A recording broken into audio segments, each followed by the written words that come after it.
হাইকোর্টে ইডির বয়ান কি তৃণমূলের হাতিয়ার? আদালতে কেন্দ্রীয় তদন্তকারী সংস্থা জানিয়েছে কোনো নথি তারা বাজেয়াপ্ত করেনি।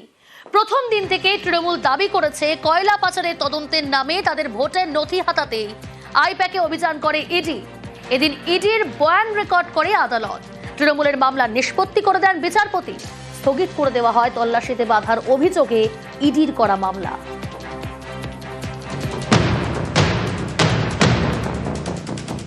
গত সপ্তাহের বৃহস্পতিবার আইপ্যাকের অফিসে ইডি হানা ঘিরে বেনজির সংঘাত।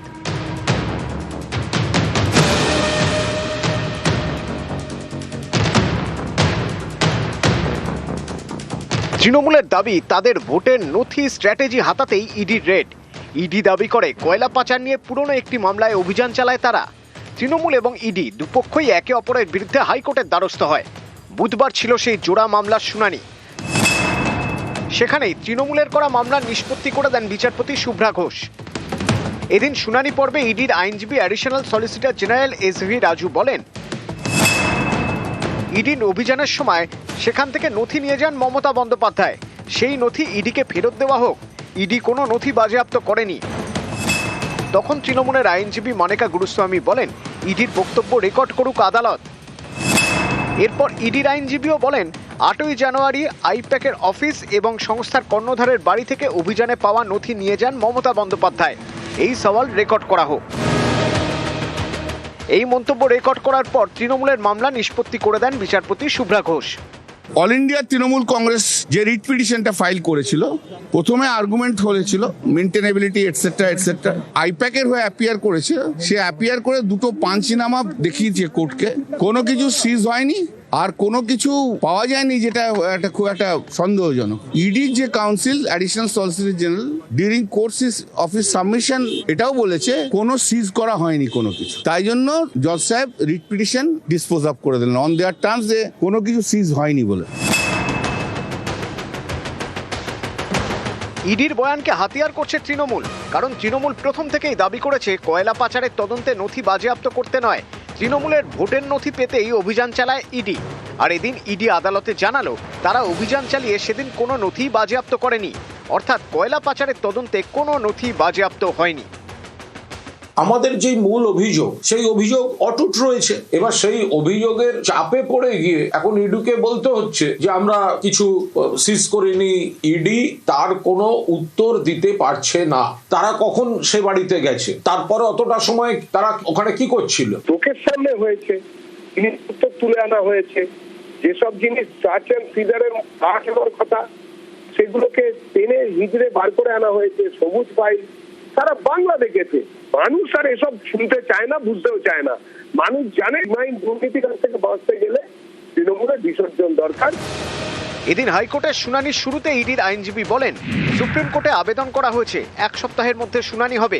হাইকোর্ট কিছুদিন মামলা স্থগিত রেখেছিল, আরও কিছুদিন স্থগিত রাখুক। সুপ্রিম কোর্টের শুনানি দেখে এই আদালতে মামলা শুনানি হোক। তখন তৃণমূলের আইনজীবী বলেন, সুপ্রিম কোর্টে ইডি আবেদনের কথা জানা নেই, তাই হাইকোর্টে আবেদনের শুনানি হোক। দুপক্ষের সওয়াল জবাব শেষে ইডির মামলা স্থগিত রাখেন বিচারপতি। ইডি যেটা ফাইল করেছিল, যেটাতে আমি অ্যাপিয়ার করেছিলাম মমতা ব্যানার্জির হয়ে, Mamata Banerjee as chairperson of all India Trinamool Congress, সেই মামলাটা ইডি টাইম চেয়েছিল। ওরা সুপ্রিম কোর্টে ম্যাটার পেন্ডিং আছে, অ্যাডজন করে দাও। জজ সাহেব ওদের সাবমিশনটা রেকর্ড করেছে, সেই জন্য মামলা অ্যাডজন করা হলো। বৃহস্পতিবার সুপ্রিম কোর্টের লিস্টে রাখা হয়েছে ইডির মামলা। বিচারপতি প্রশান্ত কুমার মিশ্র এবং বিচারপতি বিপুল পাঞ্চলির বেঞ্চে মামলা নথিভুক্ত হয়েছে। নিউজ 18 বাংলা। আর এবার নজর রাখা যাক ফরাক্কার দিকে। ফরাক্কায় বিডিও অফিসে ভাঙচুর। হিয়ারিং চলাকালীন ক্যাম্পে চড়াও বিধায়ক সঙ্গীতের বিরুদ্ধে ভাঙচুরের অভিযোগ। অফিসের টেবিল চেয়ার ভাঙচুরের অভিযোগ। ক্যাম্পে উপস্থিত আধিকারিকদের মারধর। পুলিশ গিয়ে পরিস্থিতি নিয়ন্ত্রণে আনে।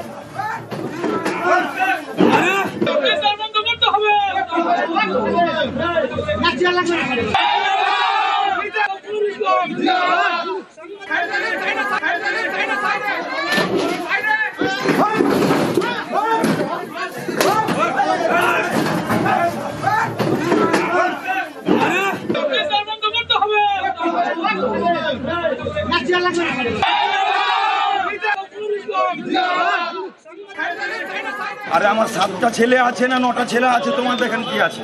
হ্যাঁ, তোমার দেখার কি আছে নির্বাচন কমিশনার?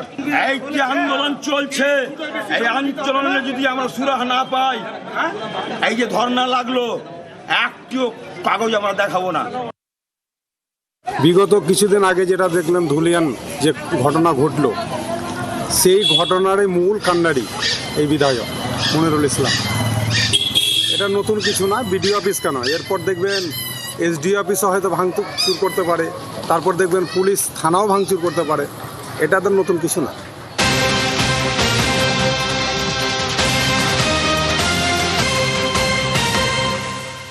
ফরাক্কায় বিডিও অফিসে ভাঙচুরের ঘটনায় এবার গ্রেফতার করা হলো।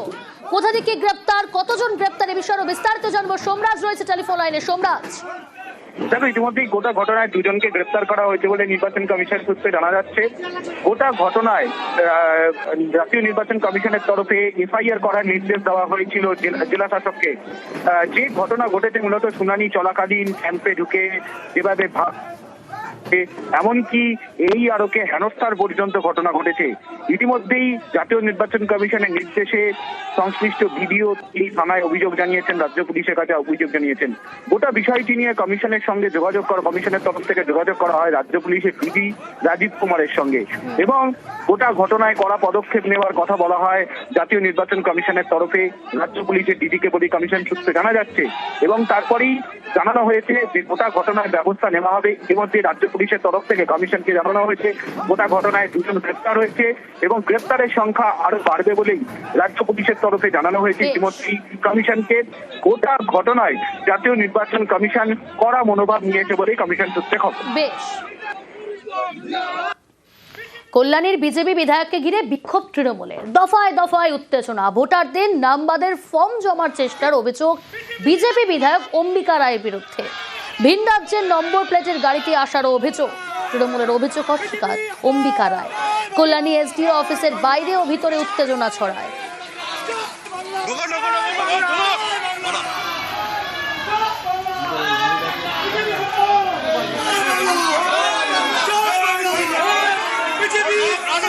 মানুষ তো আমরা, আপনারাও মানুষ, আমি তো মানুষ।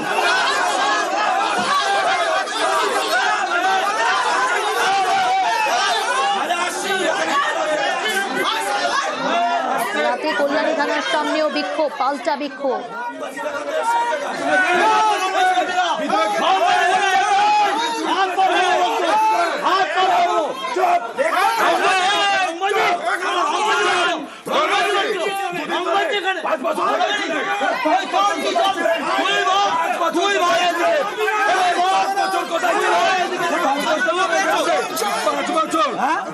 ভদ্রতা শেখনি তুমি, ভদ্রতা শেখনি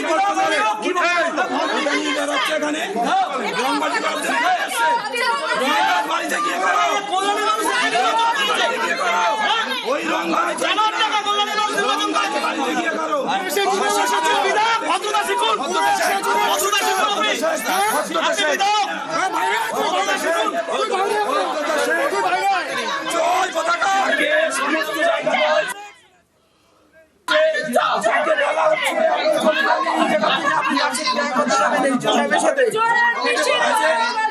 খালি করে দিয়ে ইয়ে করতে হবে, ওনার কথায় লেকচার শুনতে হবে, লেকচার শুনতে হবে আমাদেরকে। আমি এখানকার বিধান, আমার যতটুকু পারমিশন লিমিট, আমরা সেই লিমিট অনুযায়ী আমরা এখানে কিনে রেখেছে।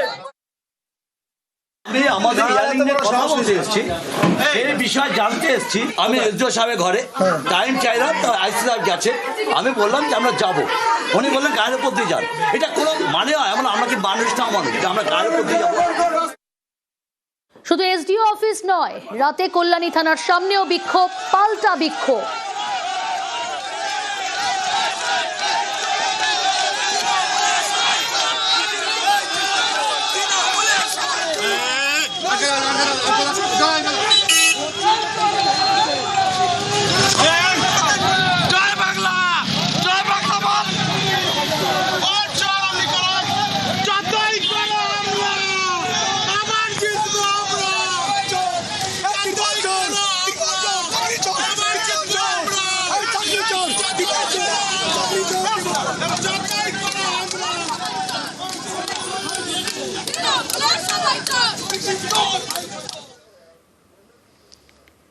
এদিকে এসডিও অফিসের সামনে সেখানে অবস্থানে বিজেপি, ফর্ম 7 জমা না নেওয়ার প্রতিবাদ।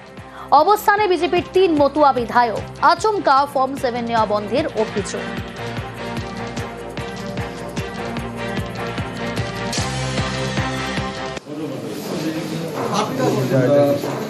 ইলেকশন কমিশনের গাইডলাইন আছে যে কোনো ইন্ডিভিজুয়াল ব্যক্তি সে যদি ইআরও এবং এইআরও তাদের কাছে যদি যায় সেখানে আনলিমিটেড তারা কমপ্লেন করতে পারে। আজকে আমাদের এই যে অবস্থান বিক্ষোভ তার জন্য, যে কোনো অবৈধ ভোটার পশ্চিমবঙ্গে ভোট দেবে না। আমরা সেইখানটাতে এই কমপ্লেন করতে এসেছিলাম যে আমাদের পেপার দিয়ে, কিন্তু তারা নেয়নি। এসআইআর শুনানি আতঙ্কে ফের আত্মহত্যার অভিযোগ, এবার উত্তর 24 পরগনার অশোকনগরে। পূর্ব বর্ধমানে নিজেই নিজেকে নোটিশ দিলেন বিএলও, স্ত্রীকেও ধরালেন নোটিশ। মুর্শিদাবাদ ও হাওড়ায় বিএলওদের ইস্তফা।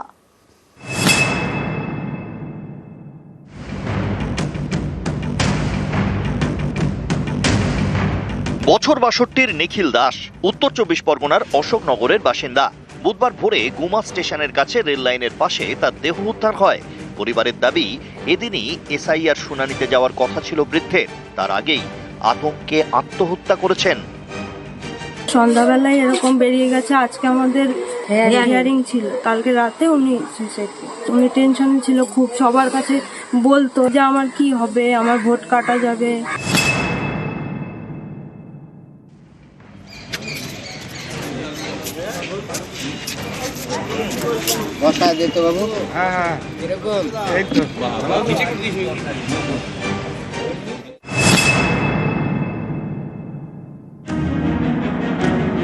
উত্তর 24 পরগনার বসিরহাট, এখানকার বাসিন্দা শরীফুল মণ্ডল বিশেষভাবে সক্ষম, ঠিকমতো হাঁটতে পারেন না।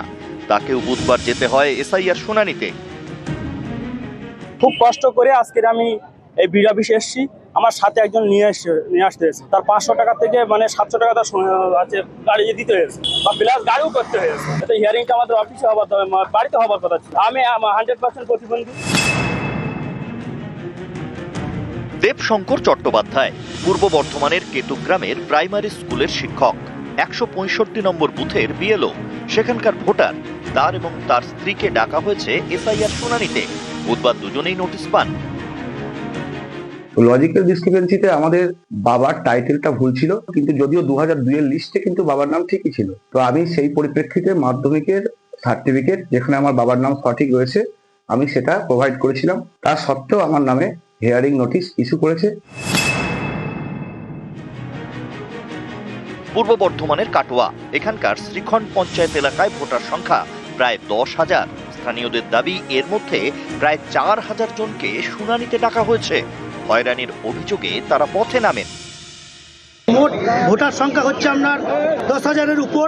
10,000-এর ভোটারের মধ্যে মোটামুটি কম বেশি প্রথম দফাতে আপনার 4,300 মতো ভোটারকে হিয়ারিং এর জন্য নোটিশ করা হয়েছে। আমার ধরুন কোনো মেয়ে তার লিঙ্কেজ করেছে তার মায়ের সঙ্গে, বলছে তাকে প্রমাণ করাতে হবে সে ওর মা নাকি। পূর্ব বর্ধমানের কেতুগ্রামেও শুনানিতে হয়রানি অভিযোগে এদিন বিক্ষোভ দেখানো হয়।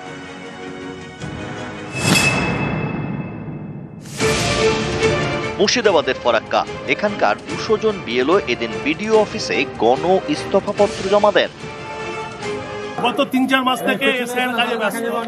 আমরা হচ্ছি বেশিরভাগ প্রধান শিক্ষক। প্রথমে এসআইআর বলা হয়েছিল ফর্ম দিলেই হবে, ফর্ম জমা নেবেন। এখন যে ডকুমেন্টস গুলো দেওয়া হচ্ছে জনসাধারণের পক্ষে খুব সমস্যা। মানসিক ভাবে ভেঙে পড়ছি, আমার নিজের পরিবার আছে।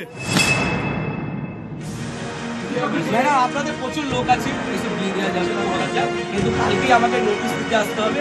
আমরা এখানে সবাই একটাই ঠিক করেছি, আজকে এত বিয়েরও আত্মহত্যা করলো, আজকে আমরা কোনো নির্দেশ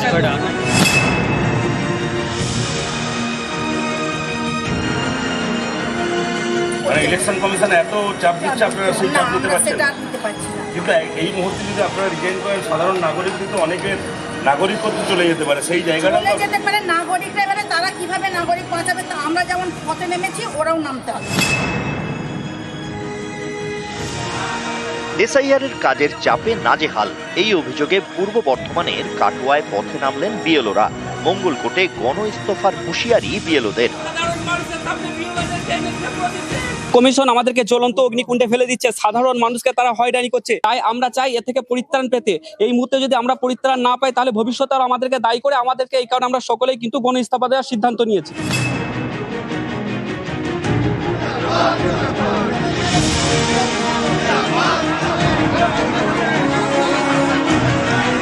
নিউজ 18 বাংলা। শুভেন্দু অধিকারীকে থানায় তলব, বিরোধী দলনেতাকে চাঁচল থানায় হাজিরার নোটিশ। সভা থেকে প্রসূন বন্দ্যোপাধ্যায়কে আক্রমণ, চাঁচল থানায় শুভেন্দুর বিরুদ্ধে অভিযোগ। তদন্তের সহযোগিতার জন্য শুভেন্দুকে তলব, 7 দিনের মধ্যে চাঁচল থানায় হাজিরার নির্দেশ। ঠিক কি বলেছিলেন বিরোধী দলনেতা, শুনুন। আপনি জানেন খগেনটাকে হারিয়ে দিত একটা দুর্নীতিগ্রস্ত পুলিশ অফিসার। বালুর ঘাটে গেলে সবাই বলে চরিত্রহীন প্রসূন। তিনি এখন নেতা হয়েছেন। সেদিন খগেন মুর্মুর কাউন্টিং এজেন্টদেরকে কাউন্টিং এর আগের দিন এই প্রসূন এটা ডাকাত, লম্পট, চরিত্রহীন ইয়াসিনকে নিয়ে গিয়ে লুট করতে গেছিল,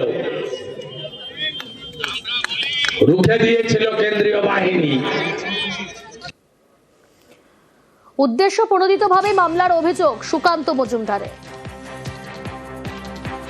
পলিটিক্যাল মঞ্চ থেকে বলা একটা বিষয়, এটাকে নিয়ে মামলা কেউ করতেই পারে, সেটা হচ্ছে কোর্টে গিয়ে আমার সম্মানহানি হয়েছে এই মামলা কেউ করতে পারে, কিন্তু পুলিশের কাছে এই এফআইআর কেন করা হলো, তার উদ্দেশ্য কি বোঝা যাচ্ছে। এবং যেহেতু একসময় যে ব্যক্তি সম্পর্কে বলা হয়েছে সেই ব্যক্তি মালদা সহ এই বিস্তীর্ণ এলাকায় ডিআইজি ছিলেন, আমার মনে হচ্ছে তার পুরনো পদের তিনি অপব্যবহার করছেন। যে কেউ পুলিশে অভিযোগ করতেই পারে, তো জয়প্রকাশে। সুকান্ত মজুমদার একটু পড়াশোনা করেছেন জীববিদ্যা নিয়ে। তিনি ভারতীয় আইনের পরিধি নিয়ে হঠাৎ এত মাথা ঘামাতে শুরু করলেন কেন? ডিআইজি ছিলেন বলে শুভেন্দু অধিকারীর অধিকার হয়েছিল তাকে অপমান করার। অপমান করবেন, তারপর আমি ডিআইজি ছিলাম তাই পুলিশে অভিযোগ করতে পারবো না? এটা কি ধরনের কথা? যে কোনো নাগরিক পুলিশে অভিযোগ করতে পারে, পুলিশ সেটা তদন্ত করে কোর্টে পেশ করবে, কোর্ট তারপর দেখবে। এটা সুকান্ত মজুমদারের নান্দরণেরই বা দরকার কি? গম্ভীর মুখে অদ্ভুত বাজে কথা বলারই বা দরকার কি? আসি পরের খবরে। সিঙ্গুর থেকে ঘুরে দাঁড়ানোর প্রতিশ্রুতি বিজেপির প্রাক্তন রাজ্য সভাপতির। ঘরে ঘরে গিয়ে প্রধানমন্ত্রীর সভার আমন্ত্রণপত্র বিলি করলেন, দাবি করলেন বিজেপি ক্ষমতায় এলে সিঙ্গুরে টাটাদের কারখানা হবে। পাল্টা তৃণমূল কটাক্ষ করে বলছে বিজেপি দুঃস্বপ্ন দেখছে, মিথ্যে আশ্বাস দিচ্ছে কৃষকদের। টাটা আবার সিঙ্গুরে ফেরত আসবে, সে ফেরত আনার কাজ আমরা করব। মাননীয় প্রধানমন্ত্রী আসলে এখানে শিল্প হয়ে যাবে, এখানে শিল্প হচ্ছে। স্বপ্ন দেখা ভালো, দুঃস্বপ্ন দেখা ভালো না। মোদিজির কাছে চলে গেছিল টাটা, মোদি সরকার এখানে তৈরি হোক, আবার উনি কাজে আসেনি হিন্দুত্ব, এসআইআর মতুয়া নিয়েও নানা প্রশ্ন। তাই কি এবার শিল্প ইস্যুতে শান দেওয়ার চেষ্টা? সেই কারণেই কি বেছে বেছে সিঙ্গুরে নরেন্দ্র মোদীর সভা? রবিবার সভা করবেন মোদী, বুধবার সিঙ্গুরে আমন্ত্রণপত্র বিলি করলেন বিজেপি নেতা সুকান্ত মজুমদার। দাবি করলেন বিজেপি ক্ষমতায় এলে সিঙ্গুরে হবে টাটাদের কারখানা। ওই জমিতেই করব, কৃষকদের মত নিয়ে করব। বিজেপি সরকার তৈরি হোক, আমরা টাটাকে ফেরত নিয়ে আসবো। এই সিঙ্গুর থেকে মমতা বন্দ্যোপাধ্যায়ের উত্থান হয়েছিল, নরেন্দ্র মোদীর হাত ধরে এই সিঙ্গুর থেকেই মমতা বন্দ্যোপাধ্যায়ের পতন হবে। নরেন্দ্র মোদীর সরকার যখন গঠন হবে, টাটার সাথে কথা বলার দায়িত্ব নিচ্ছি। টাটা আবার সিঙ্গুরে ফেরত আসবে, সে ফেরত আনার কাজ আমরা করব। যে লড়াইটা মাননীয় মুখ্যমন্ত্রী করেছিলেন সেদিন দাঁড়িয়ে, সেই লড়াইটা স্বীকৃতি পেয়েছিল মাননীয় সর্বোচ্চ ন্যায়ালয় থেকে, অনারেবল সুপ্রিম কোর্ট থেকে। ফার্মারের জমি, কৃষি জমি অন্যায়ভাবে অধিগ্রহণ করা হয়েছে, তার বিরুদ্ধে মমতা বন্দ্যোপাধ্যায় লড়েছিলেন। তাপসী যেদিনকে জ্বলছিল ওখানে, সেদিনকে সুকান্তদের আমরা দেখিনি, সুকান্ত মজুমদারদের। টাটা শিল্প কোথায় যেন গেছিল এখান থেকে, পরে সেখানে হলো না কেন? মাননীয় প্রধানমন্ত্রী আসলে এখানে শিল্প হয়ে যাবে, এখানে শিল্প হচ্ছে। স্বপ্ন দেখা ভালো, দুঃস্বপ্ন দেখা ভালো না। সিঙ্গুর ঘিরে একসময় তোলপাড় হয়েছে দেশের রাজনীতি। সিঙ্গুরে ন্যানো কারখানা তৈরি করতে চেয়েছিল টাটারা। জোর করে কৃষকদের জমি দখলের অভিযোগ তুলে আন্দোলনে নামে তৃণমূল। আদালতে চলে জমির লড়াই। শেষমেশ আদালতের নির্দেশে জমি ফেরত পান কৃষকরা। সিঙ্গুর ছাড়তে হয় টাটাদের। সিঙ্গুরের সেই প্রস্তাবিত কারখানার জমিতেই আগামী রবিবার সভা করবেন নরেন্দ্র মোদী। চেষ্টা করবেন তৃণমূলের গায়ে শিল্প বিরোধী তকমা সেঁটে দিতে। বাম সরকার গায়ের জোরে কৃষকের পেটে লাথি মেরে কৃষকের রক্ত ঝরিয়ে খুন করে ধর্ষণ করে ওই জমি অধিগ্রহণ করতে চেয়েছিল। বিজেপির কেন্দ্রীয় সর্বোচ্চ নেতা রাজনাথ সিং তিনি নিজে অনশন মঞ্চে এসে বলেছিলেন যে কেন্দ্রীয় বিজেপি তাদের পাশে রয়েছে, এই আন্দোলন তারা সমর্থন করেন। যে বিজেপির কেন্দ্রীয় নেতৃত্ব এবং রাজ্য নেতৃত্ব সেদিনকে সিঙ্গুর আন্দোলনের পক্ষে ছিল, আজকে যদি তারা উল্টো সুরে গান, আমরা কিচ্ছু না, সেদিনের ক্যাসেটগুলো আবার শুনিয়ে নেব। এনডিএর নেত্রী ছিলেন হচ্ছে মমতা বন্দ্যোপাধ্যায়। তো মমতা বন্দ্যোপাধ্যায় একটা সিদ্ধান্ত নিয়েছে, আমাদের সেই সিদ্ধান্ত অনুসারে আমাদের পাশে দাঁড়াতে হয়েছে। আমাদের বিস্তীর্ণ শিল্পাঞ্চল যেটা হাওড়া অবধি ছিল, পরবর্তী সময় হুগলি বা ওদিকটাই সম্প্রসারণ করার চেষ্টা হয়েছে। সেটা বিরাট ধাক্কা খায় হচ্ছে এই টাটার চলে যাওয়ার। রবিবার মোদীর সভা। বুধবার সিঙ্গুরের সানাপাড়ায় বাড়ি বাড়ি ঘোরেন সুকান্ত মজুমদার। বিলি করেন মোদীর সভার আমন্ত্রণ পত্র।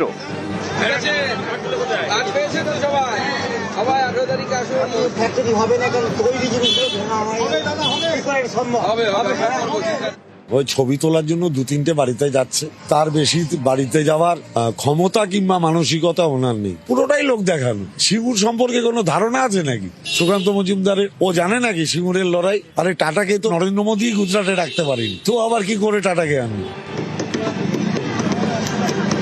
নিউজ 18 বাংলা। ভাড়ার সামলাতে পার্টি অফিস ভাড়া, ঘুষ করায় সেই অফিস ফিরে পেতে বিপাকে সিপিআইএম নেতৃত্ব। অভিযোগ, চুক্তির মেয়াদ শেষ হয়ে গেলেও উঠছেন না ভাড়াটে। একটা সময় ছিল পার্টি অফিস সিপিআইএম এর। 2019 সালে ভাড়া দেওয়া হয়। তারপর থেকে এই বিল্ডিংটা হয়ে গিয়েছে লজ, বিভিন্ন অনুষ্ঠানের জন্য ভাড়া বাড়ি। 3 তলা এই বাড়ি ফিরে পেতে ঘাম ছুটছে পূর্ব বর্ধমানের ঘুষখোর সিপিআইএম নেতাদের। একসময় বর্ধমান ছিল সিপিআইএম এর শক্ত ঘাঁটি। সেখানকারই ঘুষখোর পুরসভার 7 নম্বর ওয়ার্ডে লজ পাড়া এলাকা। এখানে সিপিআইএম এর অফিস, নাম রবীন সেন ভবন। 1999 সালের মে মাসে এই অফিসের উদ্বোধন করেন তৎকালীন মন্ত্রী বিনয় কৃষ্ণ চৌধুরী। 2011 সালে রাজ্যে পালা বদল। অভিযোগ, এরপর থেকে লজপাড়া সিপিআইএম অফিসের ফান্ডে দিনে দিনে ঘাটতি। শেষমেশ 3 তলায় পার্টি অফিস ভাড়া দেওয়ার সিদ্ধান্ত নিতে হয়। স্থানীয় সিপিআইএম নেতৃত্বের দাবি, পার্টি অফিসটি স্থানীয় স্বপন পালকে 3 বছরের জন্য ভাড়া দেওয়া হয়। 2019 সালের জানুয়ারি থেকে 2022 সালের জানুয়ারি পর্যন্ত চুক্তি অনুযায়ী বছরে ভাড়া 1,80,000 টাকা। সিপিআইএম এর অভিযোগ, চুক্তির মেয়াদ পেরিয়ে গেলেও বাড়ি ছাড়ছেন না ভাড়াটে।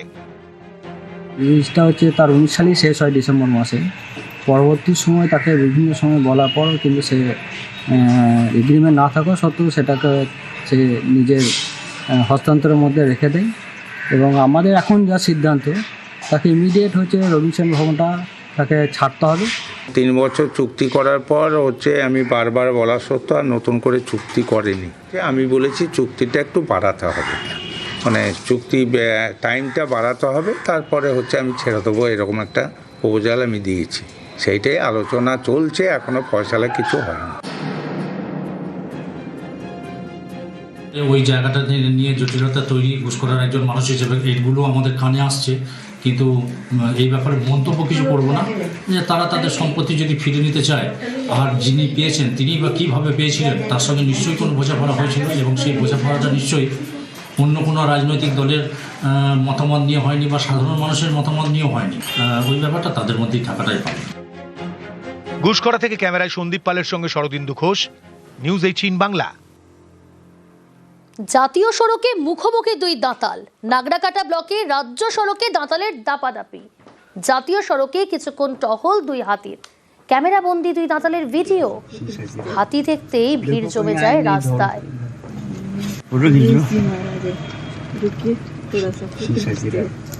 देखो कहीं आए नहीं ढोल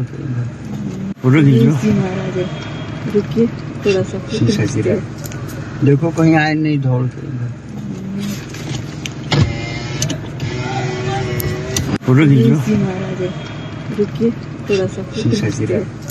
देखो कहीं आए नहीं ढोल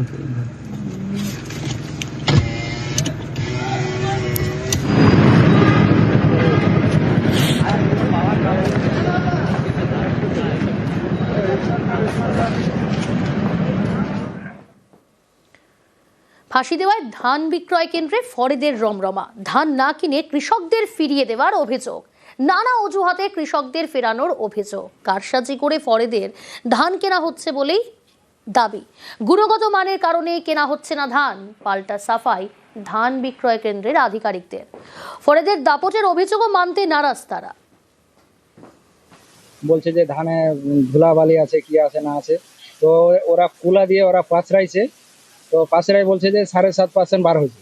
তো আমরা সে বললাম যে 7.5% হয়েছে, তো আপনি 7.5% নিয়ে নেন, এত দূর আনছি, আমরা আগে বলেনি কেন যে ধান দিয়ে কুলা দিয়ে ঝাড়ে নিয়ে আসতে হবে। এখানে যেগুলো পাইকার ধান নিয়ে আসছে সেগুলো ধান নিয়ে নিল 7.5%, 8% ওদের, হ্যাঁ, ওরা মিলাই নিয়ে নিছে।